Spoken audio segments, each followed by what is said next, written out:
Hello, everyone. We are here again for the Stranger Rings podcast, moving in a new direction this week. We are going to talk about TNA Wrestling. I am Corey. I'm Tom. And Tom, I know a lot of people have reached out, and a lot of people like to hear about TNA.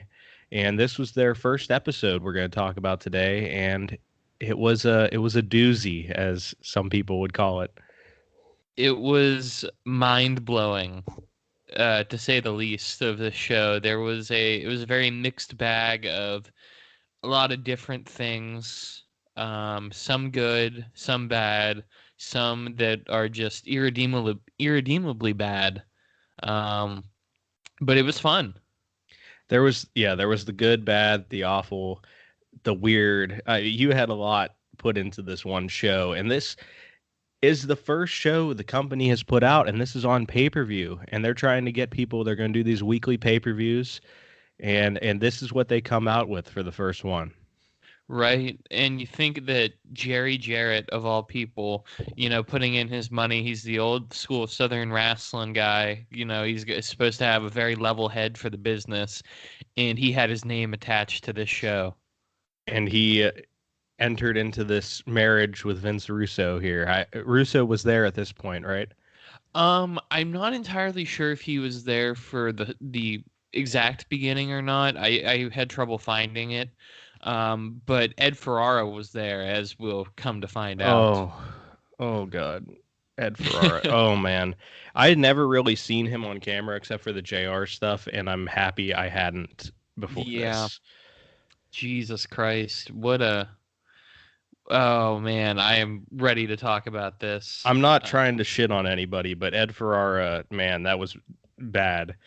Oh, I will all night for making me listen to his commentary. I'm going to shit on him. Not as a human being, but as a commentator. Yeah, no, for sure. So this is the first TNA show. It goes down. This is June 19th, 2002, correct? Yes, in Huntsville, Alabama. I see now that was weird to me because I thought it would be at the like asylum that they used to do. I think they eventually moved there, but I'll give credit to the people from Huntsville. They really were a good crowd. Like they were loud the entire night. Yeah, they were into it. They did have some good reactions. There's some not so good things that happened too, but yeah, like the crowd was hot. That's what you want, and it's the first show, so you kind of expect that. But I'm happy they were there and ready for it. Absolutely. And I think that it was important for TNA's first show to have that type of audience, to show, hey, there is stuff that we could get into here. Yeah, there's and speaking of getting into it, we see this like to open the show, we get this like old school music, and they're showing like this NWA kind of little montage going on, and then you go right into this pyro open, which is $30,000 this company just shot down the drain to open this show. They gotta have that. Makes me think that Russo did write it, because you gotta have the pyro and ballyhoo. Oh my God. The first note I wrote was this pyro opening because it was like an extended like 25 seconds of pyro. And I'm just looking at it like, oh, this is a lot of money for a company that's just starting up. Right. You think they'd have like some of those sparklers or something instead? No, they went all out on it. And I don't know how many people were here. It looked like it was sold out. Yeah, there Um, was a ton. I mean, it looked packed, but who knows how big that venue was? Because it wasn't. I mean, maybe 1,000 people max. yeah, that's true. But it looked like a decent crowd, especially for a company that, hadn't had a name or anything. And the pyro open was cool, and then we have the announcers come down here, which is oh god, Tanay's already at the desk. Tanay is a great guy. It seems like always liked him on commentary, so that's fine. But then you have Ed Ferrara and Don West also making their way down. And Fashion Watch has made its return. Did you see what these men were wearing? First off, we'll give credit to Mike Tenay being very classy, wearing the tuxedo. Um, he was looking good. Don West was wearing a green-based Hawaiian shirt with probably every single color under the rainbow underneath it. Yeah, this man had on. I made a note of that too, though. This man had on one of the worst button-up shirts that I've ever seen. Like this Hawaiian shirt was terrible. And Don West, not to shit on him real quick as a commentator, because everybody's behind the scenes. I guess he can sell merch, man. They always Right. hype that up. Not a commentator.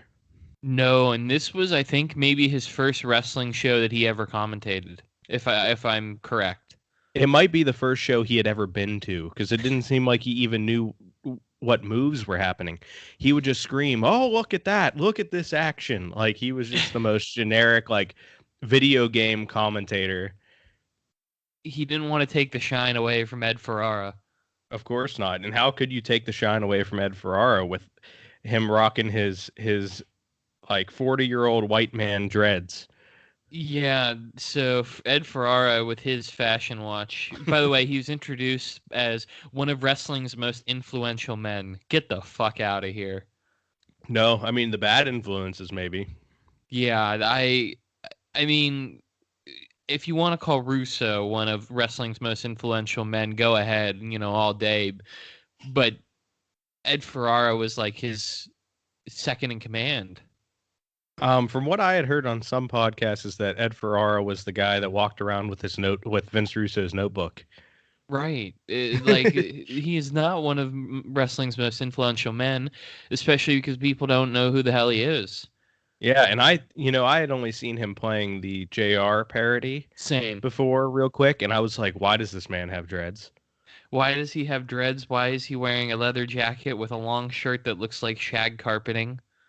Uh, He has I leather pants. Everything about Ed Ferrara, like this was literally the first time I've seen him on camera besides for that, and it immediately made me hate him. He, like, I would excuse all of the stuff, like all the things that he was wearing if he was a good heel commentator, but he may have been the worst commentator that I've ever heard other than Don West. And Don West, to be fair, people didn't like Don West even like deeper into his TNA run as a commentator, but from what we were at this show, he turned out to be a lot better than expected. Absolutely. He did an excellent job progressing as an announcer, and Ed Ferrara lasted, I believe, about 6 pay-per-views only, and then they pulled him. That sounds about right because you know what, I haven't heard about Ed Ferrara outside of Russo, WCW, and this short run in TNA in a while.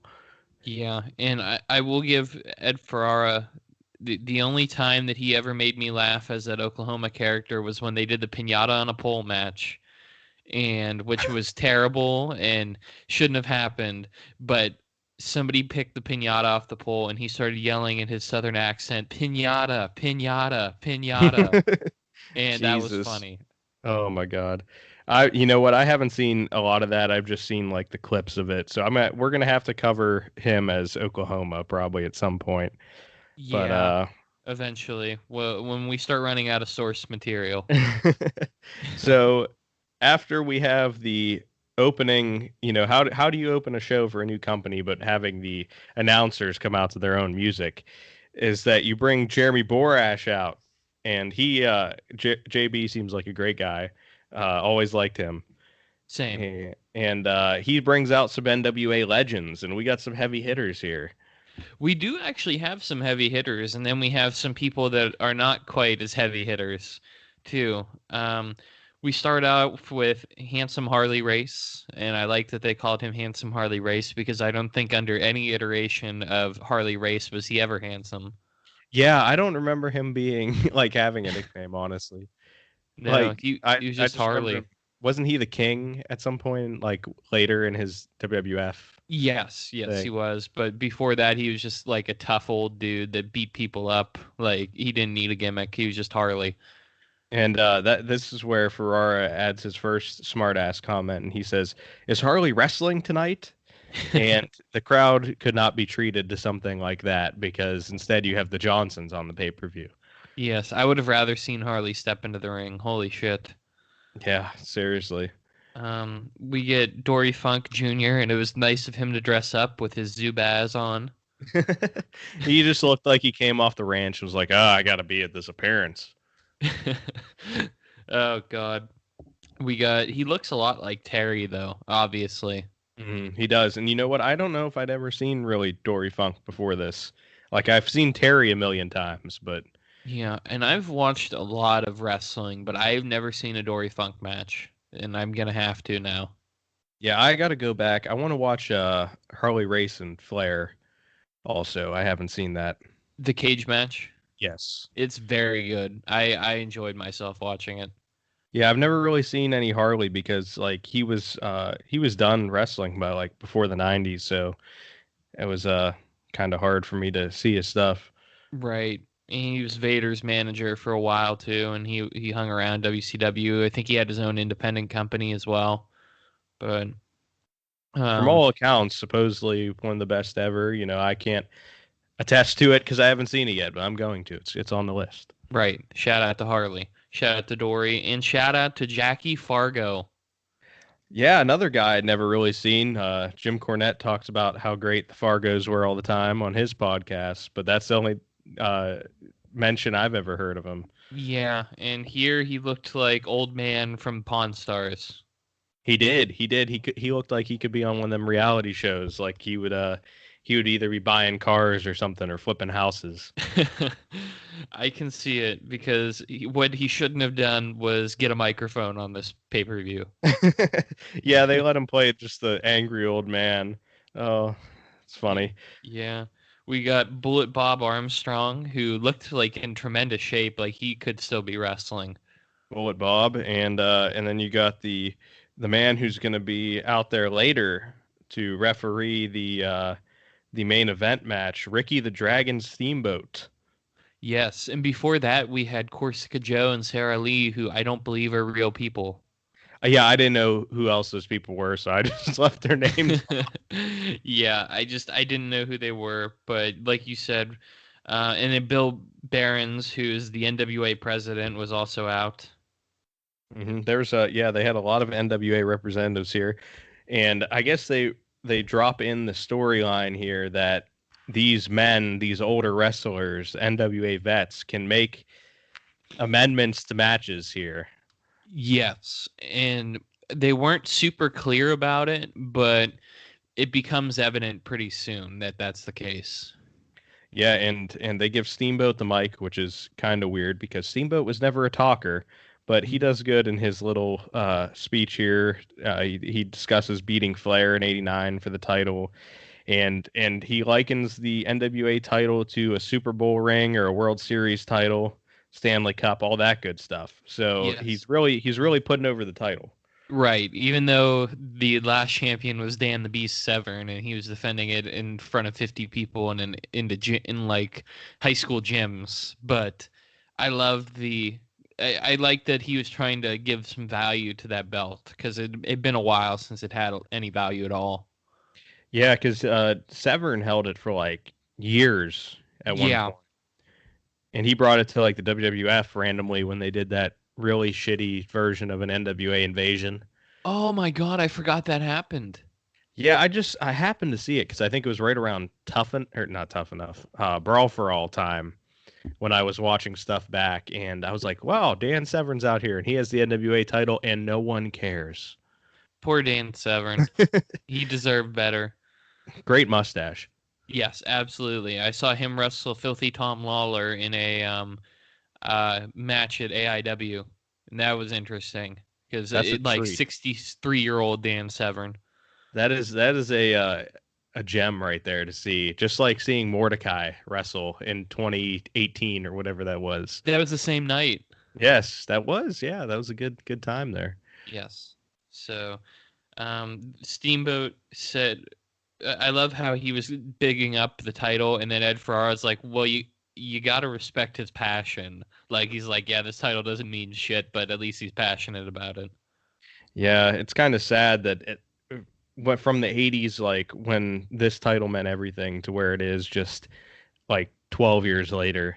Like he was just the champion in '89, and like him and Flair had legendary matches, and Ron Simmons won well, that was the WCW title, but like up Yeah. until that point, it was just a big deal, and then it just died off throughout the '90s. That is wow. I didn't even think how like short of a period of time. Like that was literally 13 years before. Yeah, and Wow. I think the biggest hit that it took was Shane Douglas, throwing it down. Absolutely, because after that, I mean, ECW. If ECW had the NWA title, it would have meant something more, because of how it was the most successful NWA affiliate there was. Hmm. So that it really did hurt the belt. Yeah, but they're gonna build it back up tonight here with Steamboat Yes, talking about how great it is, and they're gonna crown a new champion here tonight. So the fans in Huntsville are gonna get something memorable, kind true. of. And he also Steamboat gets to pop for announcing that he'll be the special referee for the final match in Gauntlet for the Gold. Yeah, and the Gauntlet for the Gold's an interesting concept, and we're going to talk about that later. But I actually did like the match setup. I mean, maybe not the match itself, but like the idea of it isn't bad. Right. I think that we're on the opposite side of Jeff Jarrett and Scott Hall and Ken Shamrock in that assessment. Yeah. But Oh man. So speaking of Jeff Jarrett, Jeff Jarrett shows up, and we have, he interrupts everybody because he's just a heel. So yes, and he, he is wearing. I oh just have god, to get the fashion watch in there. A long sleeved, striped, pink and purple. It's an orange and white shirt with like pink and purple stripes oh and white man, pants. Big Jeff, man, did he have the sunglasses this time? Yes, he did. Of course. Has to. So Jarrett says something like real quick and calls the title the biggest, or calls it the biggest joke of a title, which is not good for somebody that's going to compete for it later.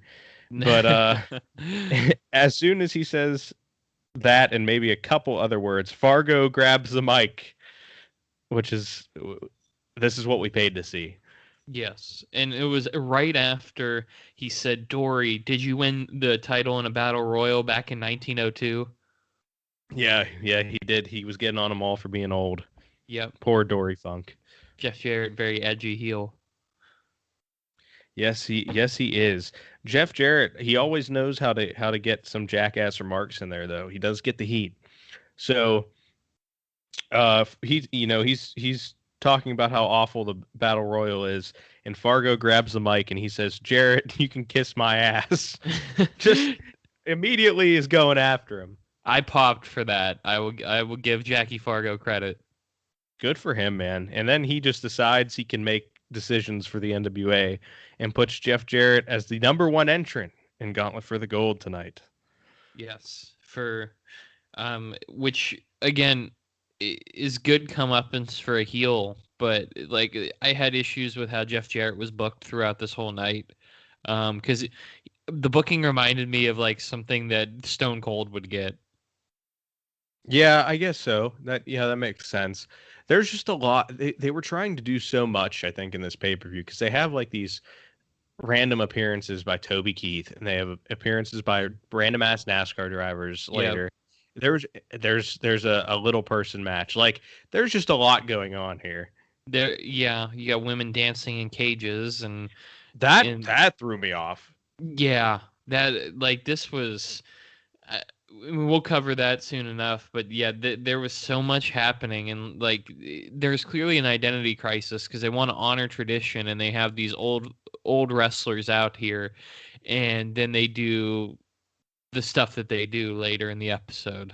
Yeah, it's 2000 WCW meets like Jerry Jarrett's Memphis booking in like this first segment. Yeah, and then you get X Division guys.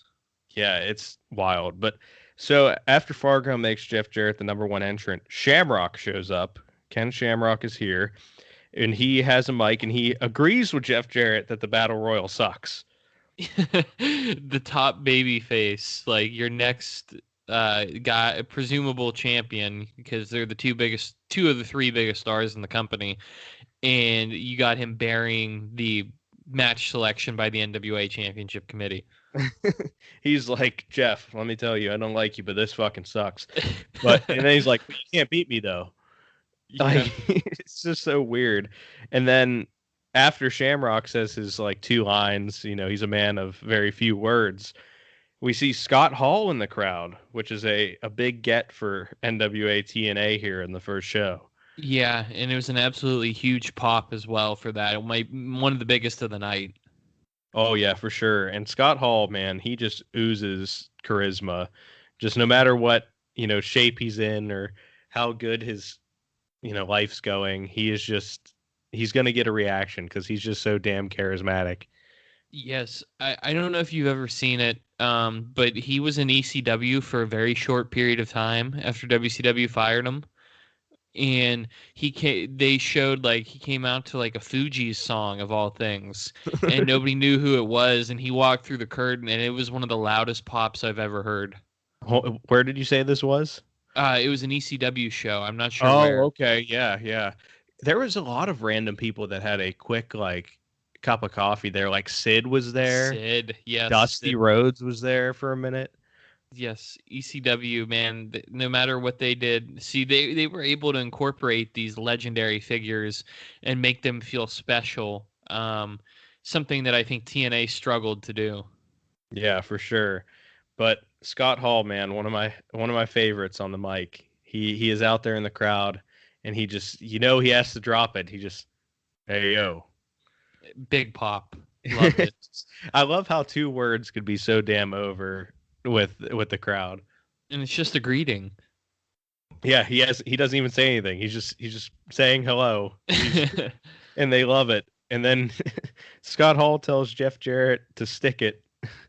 Yeah. And we have a hell of an open segment here. Yeah. Hall had a few nice lines too. He's like, I also think the Battle Royal sucks, but quit crying about it. Yeah, they all are in agreement that we shouldn't have this battle royal. Oh my God. So bad.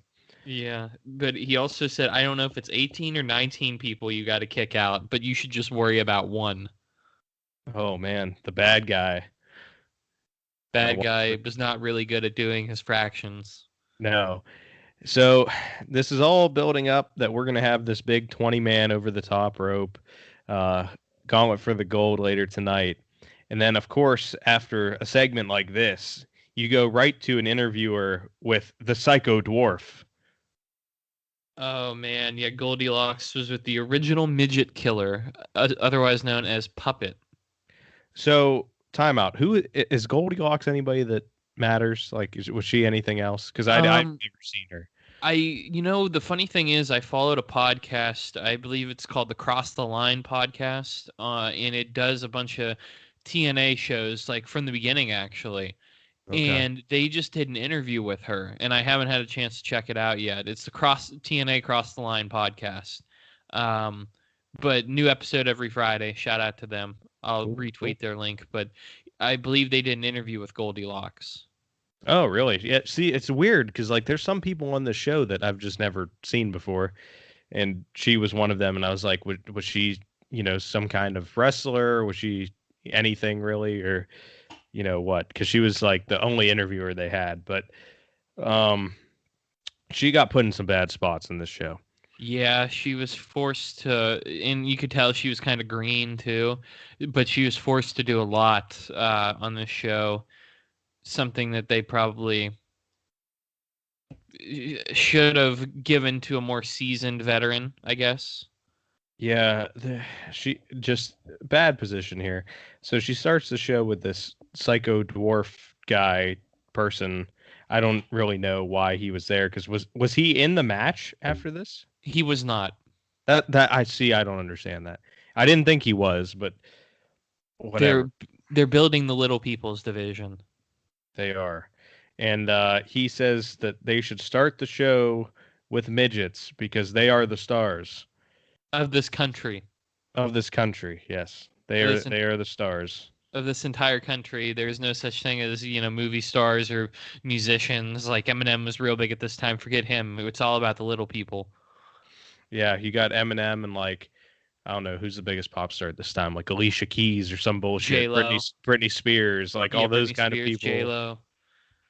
Yeah, man. 2002 is Eminem territory. So yes.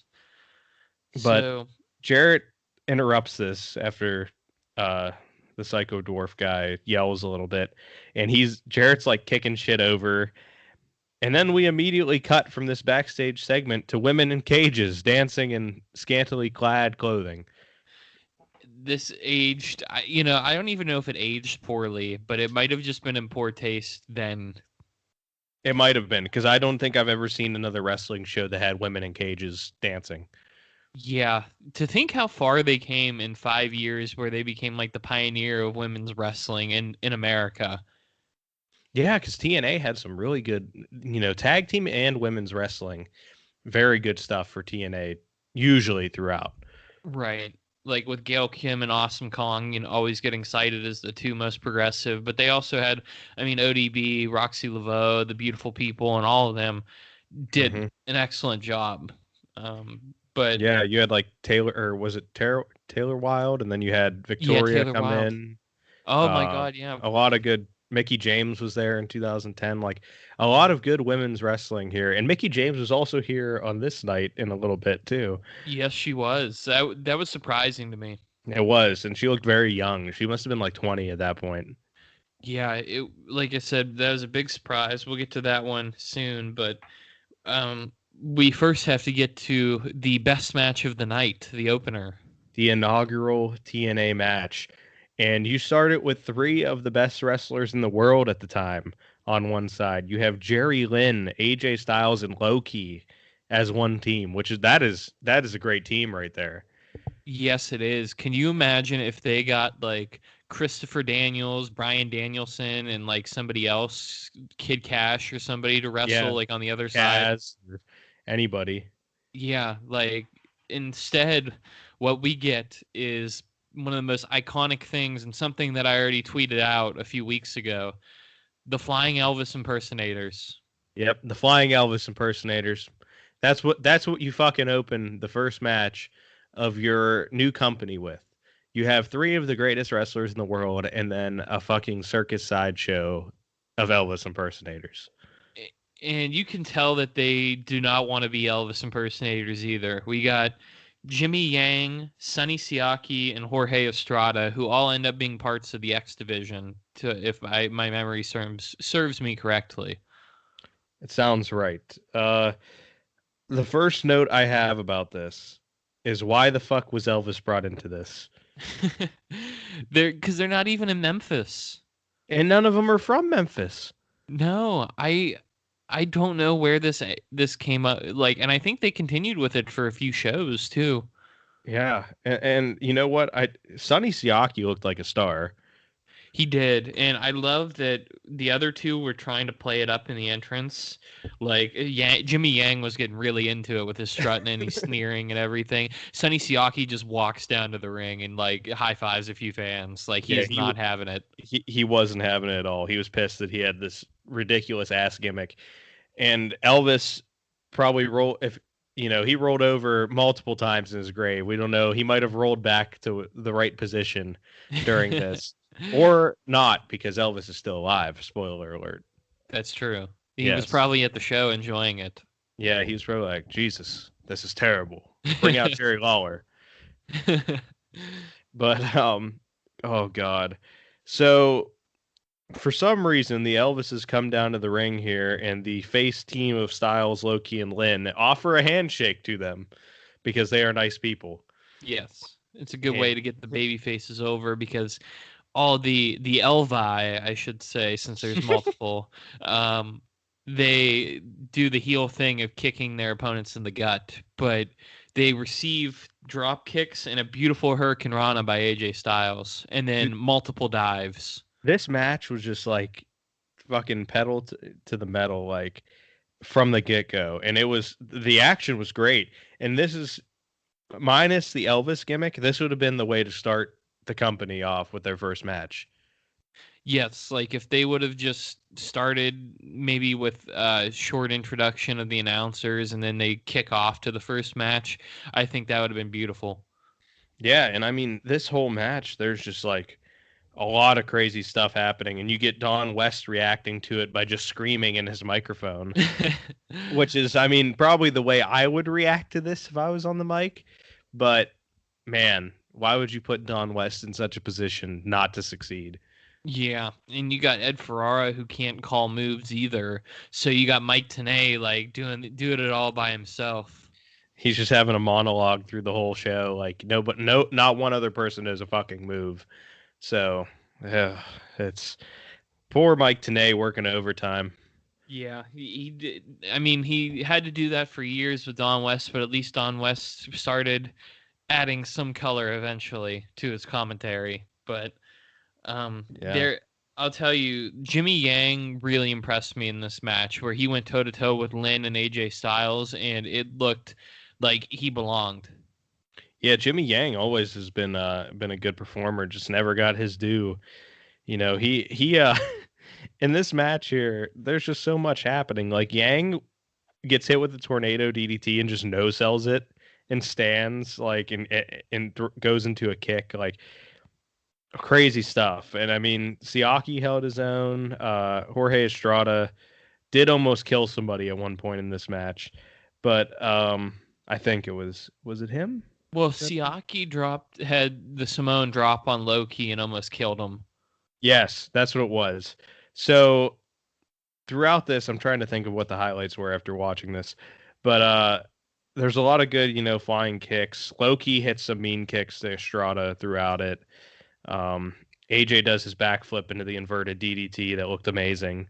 Yeah, Estrada hit his standing shooting star press, and we find out he was trained by Dusty Rhodes. So I'm wondering if Dusty said, "Baby, you got to do the shooting star." Yes, yeah, he probably did. And the other fun fact that we learned in this was that Sonny Siaki was a linebacker for East Carolina. Yeah, that was really surprising. They said he was like a graduate assistant there. That's great. I'm gonna have to find out if he was a high, a high recruit. Yeah, check out the 24/7 Sports. Yeah, Sonny Siaki. Alex, here's another fun fact. We're gonna drop some football knowledge in this. Alex Riley went to Boston College to be a quarterback, and then he became a linebacker, and then he became a wrestler. And then he became whatever he's doing now, throwing Yeah. briefcases in his Titantron. Oh, the greatest performer of our generation. So, speaking of great performers, all six of these men here just fighting it out till we get to Estrada gets kicked right in the fucking face by Loki. Did you see that one? It was so Yes. fucking mean. Yeah, Loki was just having no mercy with his fucking kicks. He hit the rolling Kopu kick on. I think that was when he got Estrada. Mhm. He got hit with Sky High, and then Lynn came in for the Cradle Pile Driver. So Siaki came in and hit the Whiplash, that swinging neck breaker onto Jerry Lynn and fucking killed him with it. Yeah, it was a great match overall, but the Flying Elvises do win after Jimmy Yang hits a flipping, spinning, spiral tap looking kind of move. I don't know exactly what the move was called that he hit. Yang Time was the name for it. Is it? Yes. He really missed the opportunity when Lil Wayne was real big to be with Kid Cash in a tag team called Yang Moolah Baby. Oh man, you think TNA would have capitalized on it? It should have happened, man. Jimmy Yang should be signed right now. I agree. There was a reason that he was Jimmy Wang Yang. Damn it, that gimmick could have worked. I will defend it. It could have worked. He was popular in the cruiserweight division. He was just the cruiserweight division. Instead, they just killed it off by having Hornswoggle end it. Yeah, disappointing. But the story here is that Low-Key accidentally hit his cartwheel kick on AJ, which set up for the pin. Yes, and we do learn that in this match next week, the three men, Lynn, Styles, and Low-Key, will be joined by Psychosis for the X Division title inaugural championship match. Which I believe AJ Styles wins. I think so. That sounds right. It was either that- him or Jerry Lynn. But that helps set it up with Low-Key hitting Styles. So I guess that makes sense here. Right. And this was sometimes a little bit sloppy, but it was miles away the best thing on the show. And we get Yang celebrating like Elvis at the end. What a pro. Yes, yeah, we get some good stuff there. But the Flying Elvises, the first winners of a match in TNA history, not a sentence I ever thought I would say. To think how far they've come. Yeah, seriously. And then we get another quick shot of the cage dancers before we move into the Little People's match between Hollywood and Tio. Tio, which we find out after the match ends, it stands for Total E Outstanding. Oh God, fucking Jesus. Oh man, I just could not believe what I was watching here because they almost killed each other in this match. They were so sloppy. They botched everything. Yeah, there was a lot of botches. So this is like a good 3-minute match here. We get the first move they do. It looks like they went into almost like a tombstone and then just both fell and almost killed each other, which was scary. It was. And then Tio, he said, all right, we got to do something, and started lighting up Hollywood with chops. Yeah, if you don't know what to do, you always throw the chop, man. It'll get a reaction every time. Yes. And so did the 10 punch, and he gyrated in the face of, because he had to stand on like the second rope instead of the top rope. But he gyrated in the face of Hollywood, and that got a huge pop. And he also did the rope aided headbutt to the dick. I've never seen that before. I think for good reason.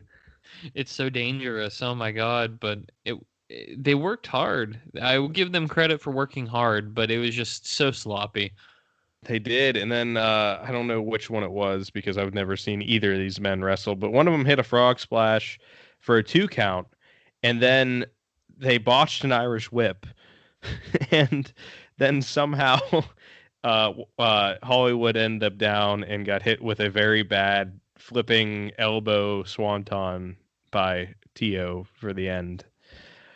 Yeah, this was not good, but at least it was short and they worked hard, so it's better than watching the Johnsons or the Dupps. That's true. Yeah, it could have been a lot worse, but I was very scared when they almost killed each other in the first move. I thought there was going to definitely be a fatality if they let these people go more than another minute. Yeah, honestly, it was glad that it was short. Yeah, it was something.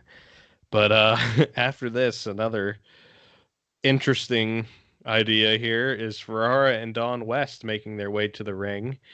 And they announced that next week here for the pay-per-view, we will have a lingerie battle royal for the Miss TNA crown.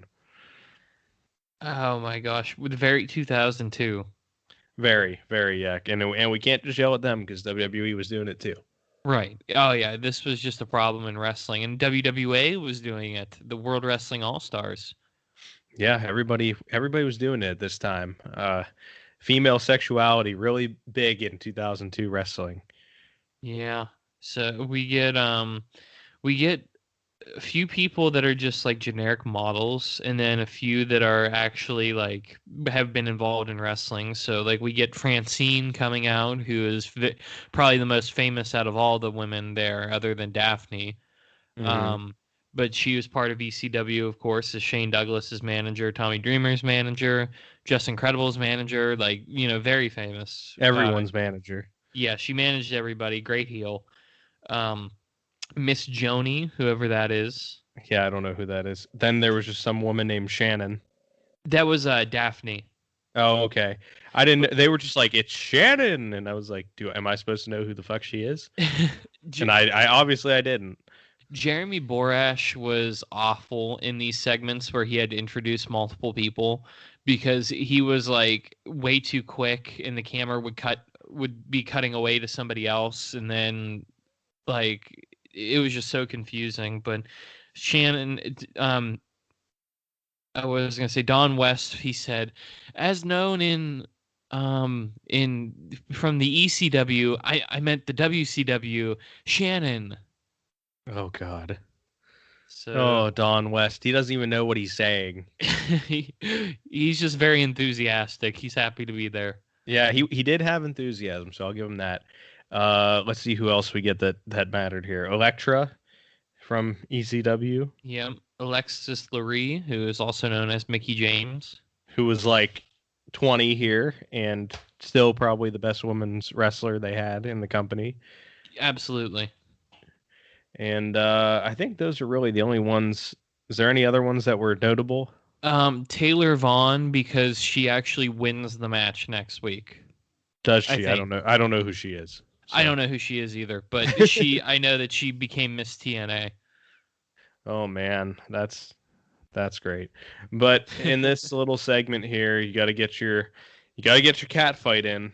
So Francine starts cutting everybody off and says they don't compare to her, and she's the queen of extreme and everything. And then Elektra cuts her off, and she said, "Who made you the queen of extreme?" Dun dun dun.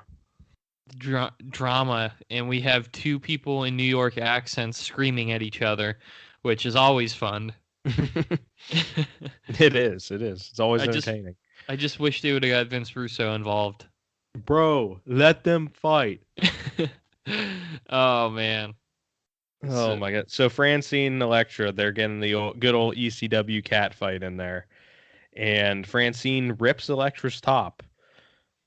and Dawn West covers her up with Ed Ferrara's jacket, I believe, his leather jacket, and looked so happy to be there. Yes, Don West was very happy to be in on this action.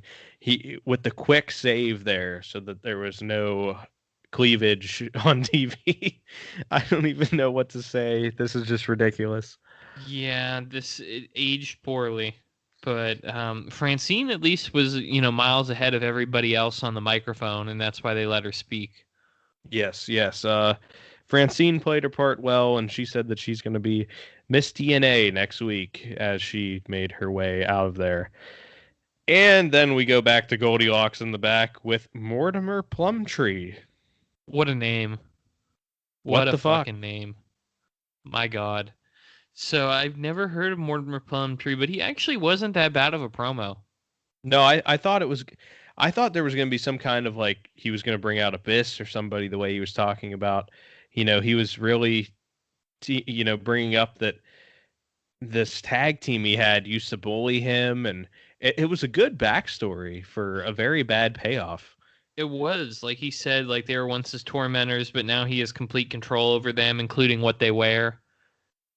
Yeah, it's a very weird situation because he could have brought out really anybody and that would have been a good story, but instead a man who has full control over somebody who used to torment him, these two people, he makes them the Johnsons. Richard and Rod Johnson, who are both dressed in flesh-colored muscle suit looking things where they have masks on and everything, so they basically look like two giant dicks. Yes, and the Johnsons here are the Shane twins, which were Gemini, right? Yes. In WWE. And Yes. they're some big fucking dudes. And they wasted them in this type of role. Like they could have just been two powerhouses if they wanted to do this, where they're still under complete control of this nerdy like Harvard graduate is what they claimed he was.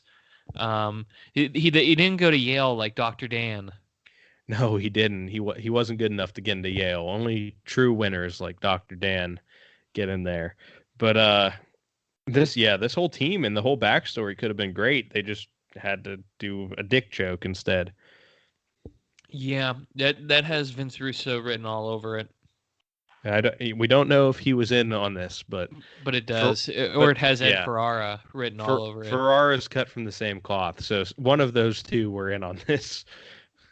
Oh man, and they get the Ed Ferrara has a great time here on this fucking to show how terrible of a commentator he is, where he just makes a bunch of dick jokes the entire time, where he said, "We're gonna get to see the Johnsons together in action." Yep, of course. He is just loving this fucking shit. He is like a high school freshman at lunch, just laughing it up. Yeah, throwback to those days. Man, he's just And so the Johnsons are fighting Psychosis and James Storm, which is a very weird tag team. Yes, it is. And they're completely dressed differently. James Storm is wearing his Flashers trench coat. Um, he's also he also has cap guns that he fires off in the building. And he has his trademark cowboy hat with no beard. That's the only time I've ever seen James Storm without a beard. He looks so young. Yes, he did, and he looked like he was in great shape too, because he always kind of had like a little bit of a stomach on him in the Beer Money Right. days. But here he was moving around like a cruiserweight. He was, and like you could tell that he was athletic, but the style might not have been for him because he was a little bit sloppy at times, like because he's so tall, like he's a tall dude. Hmm. Yeah, but he held his own here with Psychosis, and it was a weird. I just love how he shot guns. I just can't believe that. But yeah, the match was actually not as awful as I thought it was going to be with a tag team like the Johnsons in it. Right. I just didn't want to cover the match because of the like if it was just the Shane twins versus James Storm and Psychosis, like it would have actually been an average match. Yeah, it was okay, I guess. So I mean, like, there's a couple highlights. Storm hits a nice missile drop kick at one point. Yeah. He also skins the cat and then does like the Rey Mysterio bulldog, I believe. Yes. The like legs and then sit out, which Right. was The kind of wheelbarrow out wild. of the wheelbarrow. Like that Hmm. he's really good. Like and Psychosis is too, but Psychosis is on autopilot here. Um Yeah, I expected more out of Psychosis with this. yeah, it's because he's dressed like a lava lamp. He really was. He was wearing like his Matt Hardy like pajama looking pants. It's When he used to wear those, and it just didn't look good. yeah, so he fashion watch for him. But yeah, this match was it was help marked by if we want to add more storylines into it. Alicia Webb comes out of EWR fame. I don't know who she is either. That's Ryan Shamrock, Oh, Ken's oh, yeah, Ken's sister that sister started, who he dated in real life. and then Not real she's life sister. yeah, actress sister in Yeah, storyline. actress sister who he ended up dating.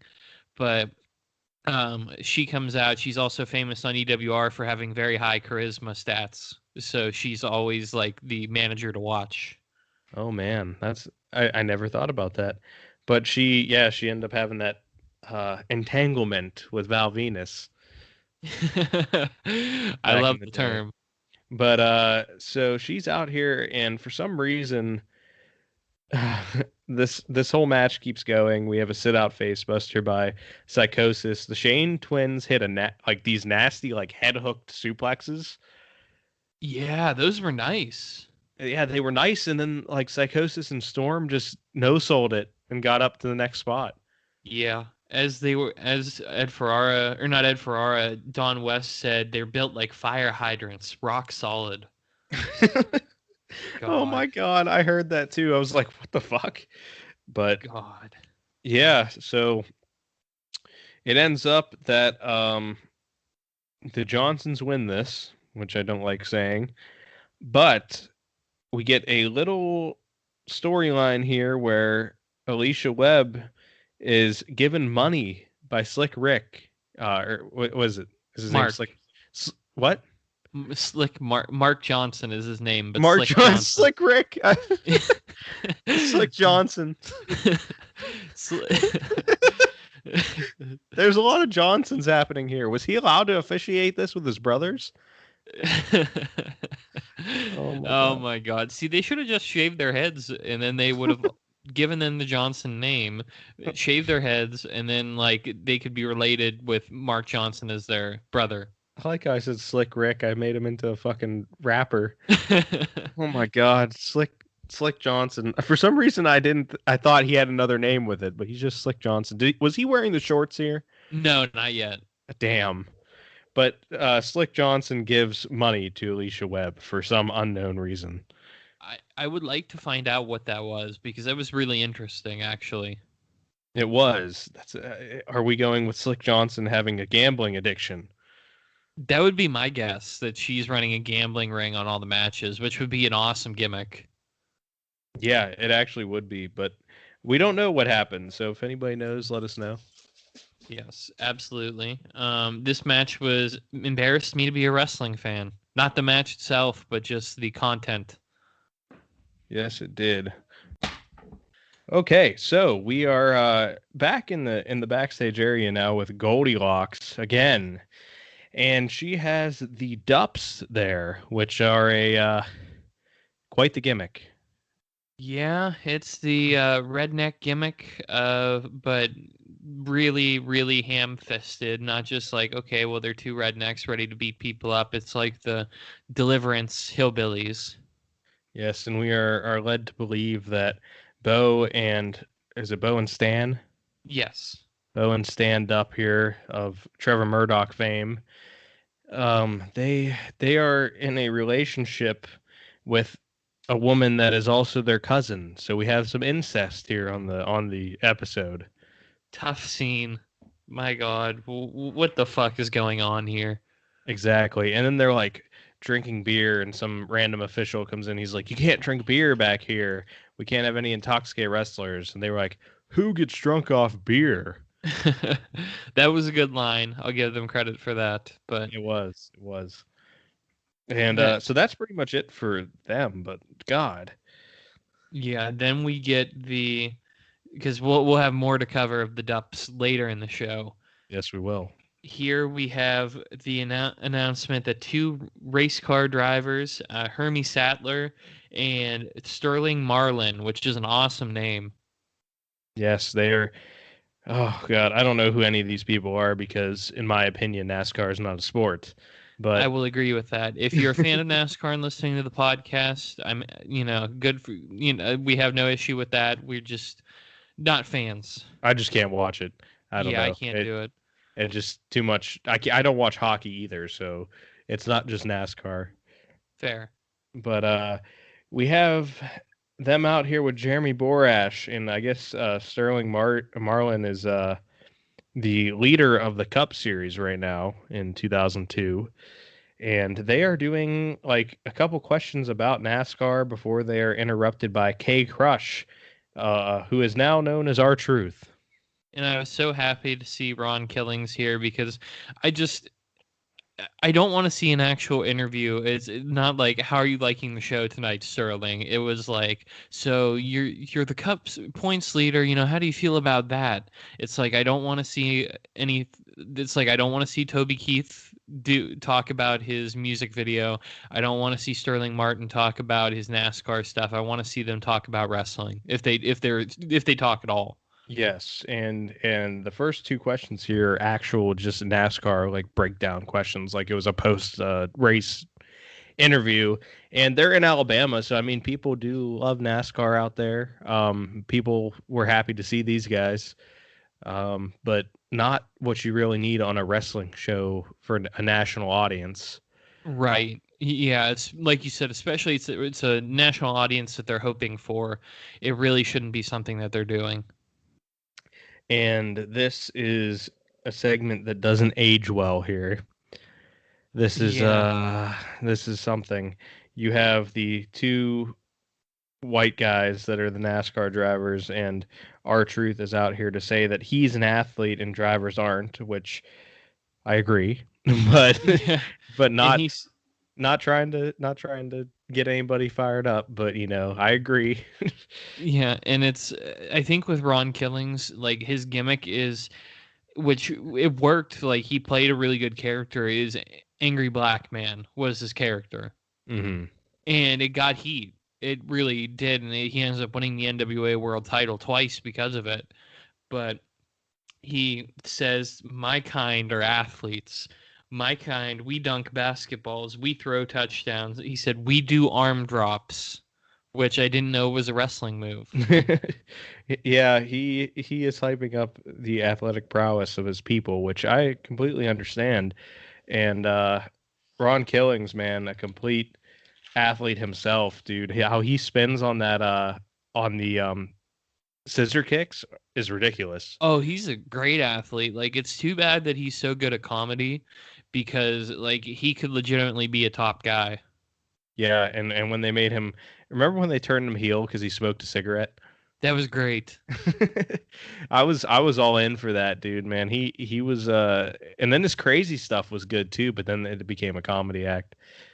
Yeah, damn shame because it really good gimmick. But here he cuts a good promo where he's like, "I'm sick and tired of hearing about some race car drivers," and Ed Ferrara's like, "Thank you, K Crush."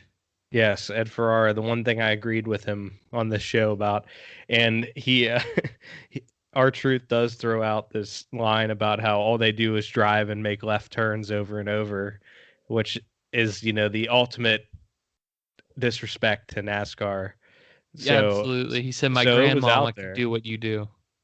Yeah, he was out here getting the heat from the Alabama crowd and these NASCAR guys, and it makes what's his the other one that was not the Cup leader. I don't even remember his name already. Hermie Sadler, who actually ended up working for TNA at some point. I think he did like announcing or something like later. Wow. So he gets in the face of R-Truth, and then Truth grabs him by the collar, and that leads us to bring out the heroic save by Brian Christopher. Oh my God. Yeah, Brian Christopher of all people was firing up and throwing hands. Yeah, they Very, like really in on Brian Christopher this episode. yeah, he looked very strong. They're like, okay, he's got name value from WWF. He was really popular. It was part of Too Cool.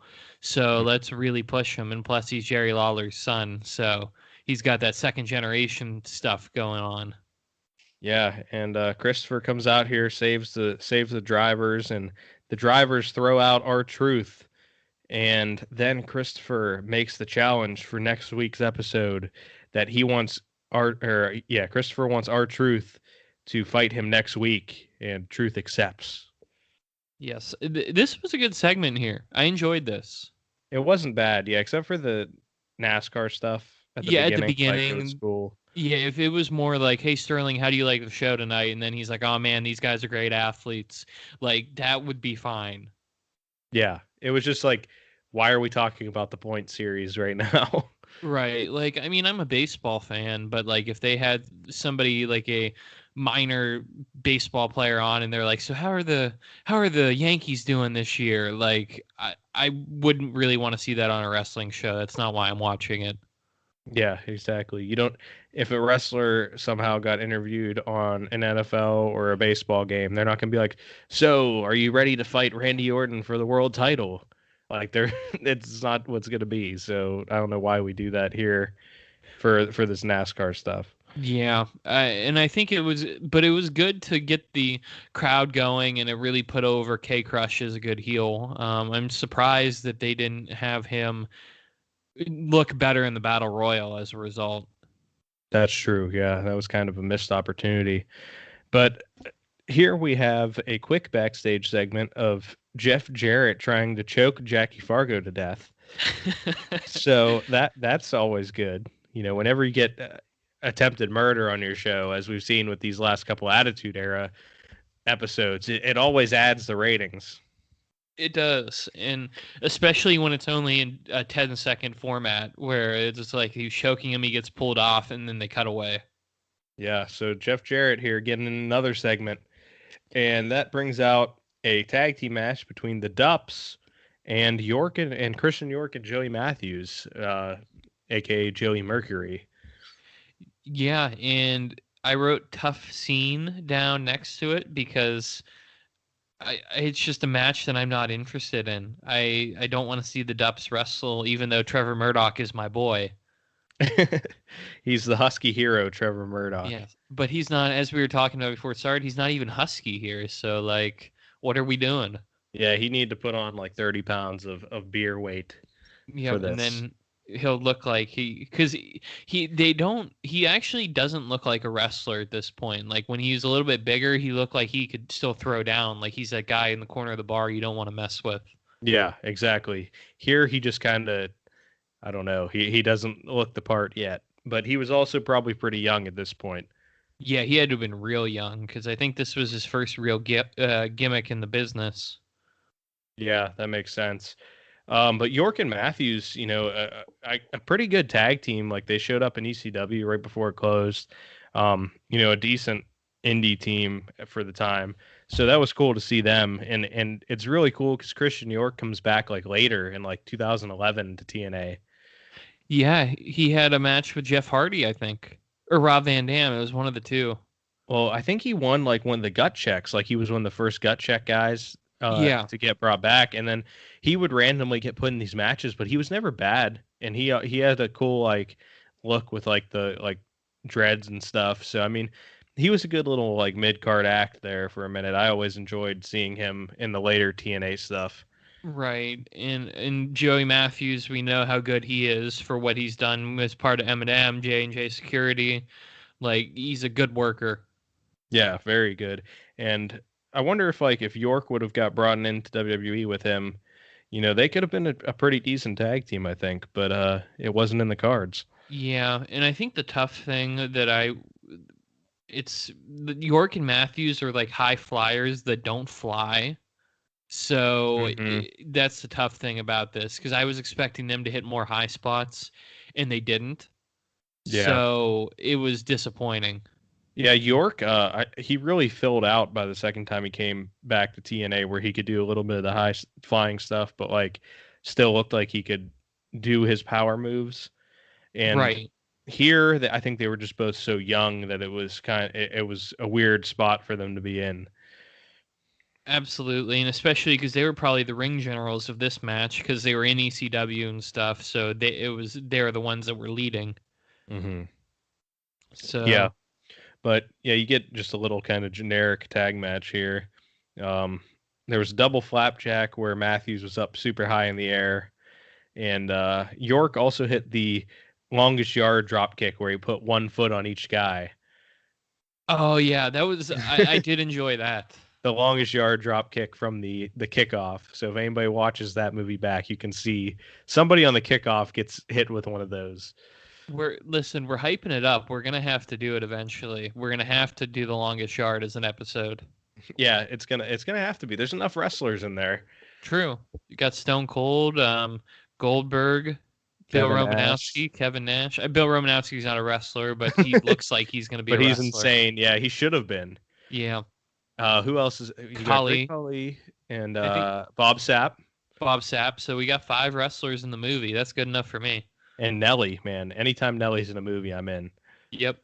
Earl Meggett, honestly, this is my hot take. He is the best fictional football player of all time. Ooh, fictional football player. I don't know, dude.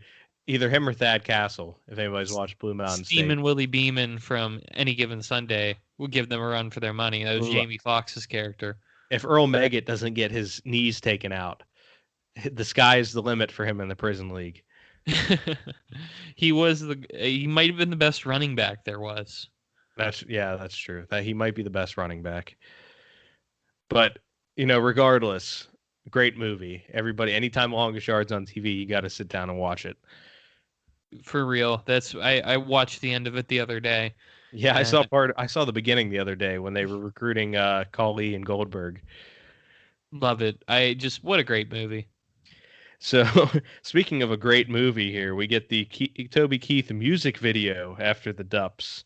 Oh Um, yeah, the Dups one, yes, yeah, by the there's not way. much more to talk about. The cousin girlfriend knocks York or Matthews off the rope, and then I think it was York, and then Bo Dupp wins. But that doesn't matter No, not at because all. for some reason we get to watch Toby Keith music video. With all the wrestlers you have on the payroll, you think you'd give them a little bit of a match and cut out the 3 minutes of music video that they had here. Well, Toby Keith in this music video, though, he was playing at a empty high school football stadium, and he was also in the stands talking about how he's like this woman's alarm clock now, and she didn't like him in high school. And he has a part here where he somehow is teleporting back and forth through the stands, which was the only good part about it, because I am not a country music fan, so I didn't care anything about this. Yeah, I would agree with it. I didn't watch I watched like maybe 5 seconds of the music video and had enough, just because I don't want to see. I don't want this. I'm not Yeah, about that life. I think I got on Bleacher Report or something and read something while this was happening. But So we do not good. get what we do get, which actually I'm not a fan, but I understand why they did it. They had Toby Keith do his song about bombing terrorists. I mean, courtesy of the Red, White, and Blue. Yeah, which I guess, I mean, this was a big song at the time, so I It was. understand why they wanted that, they can get a little publicity from it. Uh, 2002 is a weird time, man, because, not even a year before the whole 9/11 attacks, and then people were pissed, and there was a lot of stuff going on in the world that I was too young for to completely understand. Right. But, I don't know. It doesn't age as well as you would want it to. No, and we get Toby Keith. I mean, I like I said, I understand why they did this, and I'm okay with it being on the show. Um, just because it was over with the crowd, and it was a little bit of a break. It's better than the music video. Yeah, I would much rather with the whole having the person there live, which is actually a very big get, because I mean Toby Keith is still one of the biggest country stars in the world. So I Right. guess I guess it works for them. But so this is a completely random thought, but music and wrestling. Ha, I think that honestly, if they're gonna make WrestleMania like 4 or 5 hours each year, they should have a halftime. That would be cool. I didn't. Wow, I'd never thought about doing it as a halftime, but Because I mean, they've done it like, where they have random, like, MGK was there, Kid Ink, I think, the one year with Travis Barker, and like they've had musical acts play the entrances. But if you're going to start having, all three brands on the show, and it's going to be like a 6 hour, like, mania, you might as well throw in a 15-minute music thing so everybody can get up and use the bathroom. what I would like to see would be 2 nights of WrestleMania, which yeah, we already had, but and this is obviously if everything goes well and we have a vaccine and we get people back in the stadiums, is doing it 2 different cards in 2 different places on 2 different nights. Like Saturday, say you're in Los Angeles, and Sunday night you're in, I don't fucking know, like New York. Yeah, I mean, it definitely could happen. I just don't know how Vince would be about it, because I know he wants to be in Gorilla, and would he let somebody else run the other one, or is he red eyeing his way back to the next place? I think he'd probably red eye, but it would be because it'd be tough. I mean, I guess you could do it in the same stadium 2 different nights, but would that bring Hmm. costs up? Who knows what Uh, if it's feasible or not. unless you do it like, say you did in like Vegas and LA, where it's like 2 hours in between, but still two big places. So like it's easier if you have to transport stuff Right. just logistically. I don't know. I Yeah, like the idea though, because they do it for one of the WrestleMania, like WrestleMania 2 or something. yeah, WrestleMania 2 they had it in 3 different places, which is just crazy to me. I mean, if they could do it in '86, man, they could do it now. Agreed. But um yeah, so we got to go back to Toby Keith, I guess. Yeah, sadly. We get Jeff Jarrett pushing past him and for his fourth appearance of the night, and he says nobody wants to hear that damn song. I was never so happy to see Jeff Jarrett as when he cut this man off in the middle of a song. It was, and he said, "How do you like me now?" to Toby Keith. Yes, which was the song in the music video. So Love it. that worked out. But what would have been better is if Jeff Jarrett would have hit Toby Keith with a guitar in the middle of him playing. Yes. Oh, can you imagine the heat he would have gotten? Oh man, it would have been great, because then you can have Toby Keith come back out during the Gauntlet for the Gold and either hit Jarrett with the guitar or do his suplex spot. No guitars were broken tonight. Ooh, that's a record for a Jeff Jarrett show. Yeah, because I mean, he broke 1 billion guitars, never drew a dime, according to Mike Graham. He drew a couple dimes. I don't know if I'd say quarters, but True. but He drew maybe he like drew a two couple dimes. Yes, I like Jeff Jarrett though. So Yes, I did get sick of him on this show though. Starting in this Gauntlet for the Gold match is where it got tedious. yeah, so we are at the main event here, which is like a 45-minute match. The gauntlet for the gold here. We have Jeff Jarrett, who is the number one entrant since Jackie Fargo decided that, and the second entrant is a surprising one. It is Buff Bagwell. Buff Bagwell, he was over too. I couldn't believe that. I don't like his face. I don't know. I think it's his beard, like his goatee. Like it's a very weird goatee to me. He's what did was it Eric Bischoff that said Buff Bagwell is like an inherently unlikable person? Yes, he said like he is just a heel. Like he's like we couldn't really turn him face too much because he's just a heel.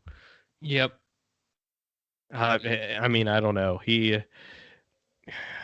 Buff Bagwell, man. I can't believe he was over. The blockbuster's a great move though.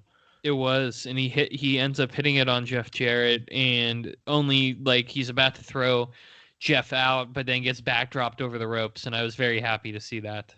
Yeah, I really thought Buff would be in it pretty long, because he's a pretty decent name at this time. Yeah, and I was really surprised to see that, and especially with Jeff Jarrett just getting up and completely no-selling the blockbuster too, what made me very happy. Mm-hmm. And we should mention that the Gauntlet for the Gold is an over-the-top rope battle royal here until the last two get there, and then it becomes a singles match. So Right. so Jarrett eliminates and like every 90 seconds, I think it was, a person comes in. So Yes. Jeff Jarrett eliminates Buff Bagwell within like a minute and is just standing there for 30 seconds. Yes, and then we get another guy from EWR fame at number 3, Lash LaRoe.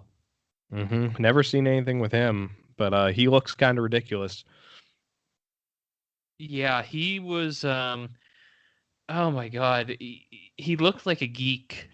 He I did, yes. guess. Like the way he was dressed and everything and his mannerisms, I'm like, oh my god, you wrestled in WCW. You were in the Misfits in Action. Wow, what a group. God. Just so random, but uh Lash is only in here for another minute or so because Jeff Jarrett throws him around on the outside and then hits the stroke to him before whipping him out of the ring, and he is taking people out and just waiting for more opponents. Nobody kicks out of the stroke, man. Nobody gets away from it. No, Billy Squire would be proud. It's like the TNA video game, isn't that where Oh like my you god, dude. Nobody explain kicks that? out of the stroke. Oh, I think we touched on it randomly, but the TNA Impact game, if anybody goes back and plays that story mode, you fight Jeff Jarrett for the title at the end, and he is like unstoppable. If he touches you, it's over. He hits like two moves and he has a stroke and then it's over, no matter what you do. So I literally spent like 30 minutes running around the outside of the ring and hoping he would trip over the stairs and then hitting him a couple times and then running around again. Listen, like Jeff Jarrett's song says, it's my world. Jeff It Jarrett will was. And you know control what? that video game. I think one of the achievements on the game was like Planet Jarrett, and it said like, the achievement was like beat Jeff Jarrett in his world or something. That's incredible. Mhm. It was a good game though. Like people didn't really like it, but I thought it was entertaining. I had a good time playing it. The Ultimate X match was cool on there, so that was fun. What else is fun here? Is the third, or is this the fourth entrant? This is Fourth the entrant. fourth entrant. Norman Smiley, Man, he got a big pop for his dance. the Big Wiggle. What a guy, dude, man. I never seen a Norman Smiley match, honestly. He was I seen some of his hardcore matches in WCW, but I guess he was really good in Mexico, and now he's one of the NXT guys, one of the main ones. Oh, that's awesome. But the Big Wiggle though, dude, I was ready for it, man. The crowd was hype. They were, and he did well for a little while, then eventually gets thrown out because Stone Cold Jeff Jarrett will not be denied. No, he hit the stroke on him, so he's going out. And so we're up to the fifth entrant here, and Jeff Jarrett is just standing tall, but out comes Apollo, who I guess was a star in Puerto Rico, I want to say. Yes, yeah, I think And they said he was with IWA, but I think he was with WW or the the whoever Gutlets. Carlito's dad's company is. I think he's Okay. with them for a while Is it too. is his like WWC or something? Yes, yes. Okay. So Apollo looks like a fucking star. I've never seen this guy before, but he looked like somebody you should give the title to. Right. And I wrote down that he must be awful if WWE never got him. Yeah, I wonder if I think he's still wrestling. I looked him up. He's like 45, but man, this dude, he just looked like, a damn star here. So he was the first one to kind of give Jarrett a little resistance.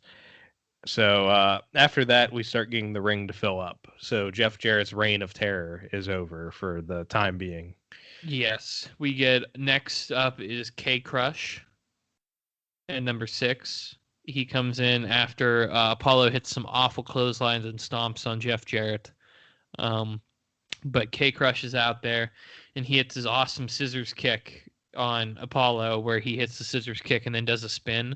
Like, shout out to K Crush. Beautiful move. Beautiful. Love our truth. And then after that, we have Slash, who is a disciple of the new church. Um, Yes. He for was some reason, Go ahead. we don't know like why were the disciples of a new church like were they something that was on the indies too, because are we just supposed to be told that and they're out with them? I think that they just made it the new church for TNA. I think so. Because they were just like, he's a disciple of the new church, and I was like, we haven't had any mention of this group the whole night. Because I don't really know, to be honest, but I do know that like this guy, he used to be named Wolfie D, and he was part of the PG-13 tag Hmm. team, which was like I think they were like hip hop guys. They were in And ECW, right? yeah, they're in ECW, WWF for a little while, but then he went to OVW and he became Slash, and he was a member of the Disciples of Sin with Leviathan, which was Batista, and Bane, who was Travis Tomko. Okay. Yeah, I knew he was in OVW, and I think Cornette had once talked about how he wanted to switch his name, but I don't know really much about him besides for that. But I mean, he was all right. Yeah, he was fine. He was just number 7. Apollo hit a really big back body drop on him that was nice. Because in a battle royal you don't get a whole lot of spots, so that was pretty Yeah. cool. And that was number 7, right? So number Yep. 8 is the great value Scott Steiner, Del Rios, who I don't know who the fuck he is either. He used to be Phantasmo the Magician in WWF. He had one match. Okay. Uh, but he literally, Ferrara said, man, he looks familiar, which was kind of funny. Yes, that was. I don't know why they had a great value Scott Steiner and not like somebody real. Yeah, I don't know, but that was something. I also made a note here that Don West is just awful. I don't know why I didn't write that, but Poor but it's Don. that's in my notes there. And then after Rios, we have Justice, which people may be like, who the fuck is that? It's not David Justice. It's not Matt Justice. It's not It, Sid Justice. it's not. It's Abyss. I loved seeing him being young and chubby. Like it was so funny. Just like seeing him there, and I'm like, this man becomes one of the premier like hardcore wrestlers in all of the world. Yeah, and I couldn't believe that was him. Like, I thought he just came in as Abyss. So this was kind of weird. Yeah, he was just Justice, a generic babyface who hit a lot of very bad big boots on everybody. Yeah, it was something, but good for him for being able to be in this match, even though no one I don't think knew who he was at this point. But after him, we get a good crowd pop here for Conan, who is very over. He always has a cool look too. He does, and he's got some athleticism about him. Like he hit those, like he'd do the somersault and then leap up and hit the lariat. Like he did about 6 of those, and they got a pop every time. Yeah, he had a couple good spots there. Until the man of the hour comes out here for the entrance. Joel Gertner is in Yes, the building. I'm all about Joel Gertner, but And he looked very skinny in this he too. did. He looked like he was in great shape, and sadly, he was dressed. He was dressed down. He didn't have any fashion watch worthy outfit on. No, he didn't have the neck brace or any fur coats or an eye patch or anything fun like that. But No fuzzy dice around his neck.